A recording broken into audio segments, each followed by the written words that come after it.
No nii, ja siin nüüd siis väike video sellest, mis on saanud Eesti talvest. No Eesti talv on tagasi. Et ütleme nii, et jah, nüüd on talv, nüüd tuleb lund, nüüd on miinuses. Aga eelnevalt, no see on täiesti kohutav, mis varem on olnud. Muide, ma filmin nüüd, hakkan enamus videot filmima enda uue kaameraga, kuna sellel on ka single lens mode, mida ma praegu kasutan, ja face tracking automaatne kohe. Ja oi, kui hea sellega on ka hämaras filmida.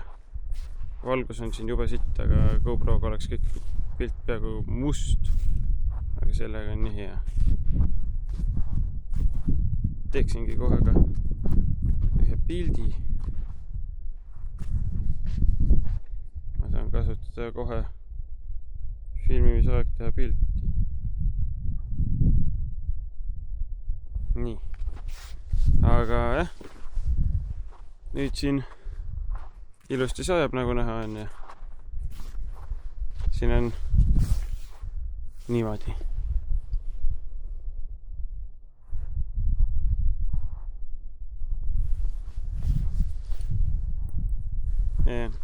Ja nüüd oli näha korra, et lähed sa must natuke.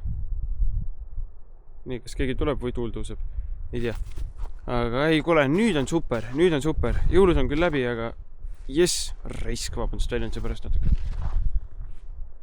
Jess, lõpuks on lumi maas, lõpuks on talv käes, lõpuks on kuusk on ikka ehitud maja ka. Aga jah, ühesõnaga, ma ei tea. Kalastusideed pole hiigel ammu tulnud, eks ole.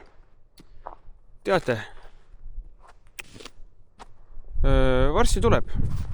Ma ei tea, millal see varsti on, aga see talv tuleb. See talv tuleb veel kalastusideid. Ja võib-olla isegi tuleb veel talvekuudes siin spinningu videoid. Ja ma vaatan, äkki ma leian mingid vanad klipid üles, mida ma pole üles pandud, tulevad mingid. Kuigi noh, jah, kui ma pole kala saanud, siis neid ma enam vanu klippe ei pane, neid ma kustutan lihtsalt ära, mul ei ole mälestuseks ka vaja jätta midagi. Aga jumal äge ikka. Jälle mingit moodi kaamera teist ka, et jube äge asi on. Aga ma ei tea, subscribe, like, comment ja me näeme siis järgmises. Peace out.